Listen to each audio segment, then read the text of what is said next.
చిందం బాలకృష్ణ 72 సంవత్సరాల్లో ఉన్న కేసీఆర్ గారు మూడోసారి ముఖ్యమంత్రి కావాలని పట్టుదలతో ఉన్నారు. ఇప్పుడున్న ముఖ్యమంత్రి 55 సంవత్సరాలు ఉన్నారు. కానీ నాకు అధికారం 10 సంవత్సరాలు చాలు అంటున్నాడు.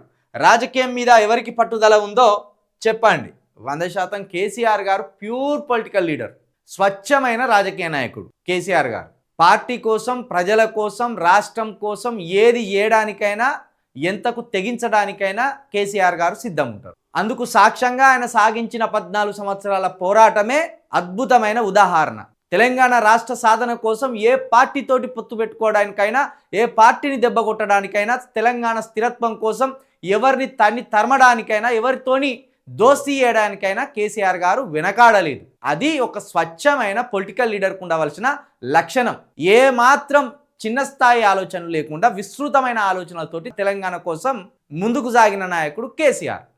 కాబట్టి కేసీఆర్ గారు పాలిటిక్స్ కోసమే ఆలోచిస్తారు, పాలిటిక్స్లోనే ఉంటారు, పాలిటిక్సే చేస్తారు. ఇక రేవంత్ రెడ్డి గారు అంటే రియల్ ఎస్టేట్ బిజినెస్ నుండి రాజకీయంలోకి వచ్చి డబ్బుతోటి రాజకీయాలను శాసించవచ్చని, డబ్బుతోటే రాజకీయాలు ముడిపడి ఉన్నాయని, డబ్బులు ఎక్కడ పెడితే ఏ పదవి వస్తుంది, డబ్బులు ఎక్కడ ఖర్చు చేయాలి, డబ్బులతోటి ఎవరిని కొనాలి, డబ్బులతోటి ఎవరిని దూరం చేసుకోవాలనే ఆలోచనలో రేవంత్ రెడ్డి గారు ఉంటారు. కేసీఆర్ గారికి రేవంత్ రెడ్డి గారికి పోలిక అనేది మనం పెట్టకూడదు. అదృష్టవశాత్తు మనకు తెలంగాణ వచ్చింది. ప్రజలందరూ ఏకమైనలు. కేసీఆర్ గారి నాయకత్వంలో తెలంగాణ సాధన సాధ్యమైంది. తెలంగాణ రాష్ట్రం సాధ్యమైనందుకు వార్డ్ మెంబర్లు కూడా గెలవలేని వాళ్ళు ఎమ్మెల్యేలు అయింది. ఎమ్మెల్యేల అయితమా కామా అనుకున్న వాళ్ళు మంత్రులు అయింది.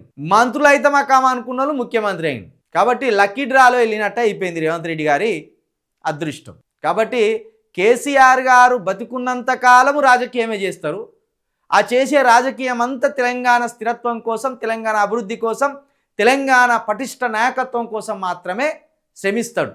అందుకు ఆయన నడిచిన బాటే ఉదాహరణ, ఆయన చేసిన ప్రయోగాలు ఉదాహరణ, ఆయన సాగించిన పోరాటం ఒక అద్భుతమైన ఉదాహరణ.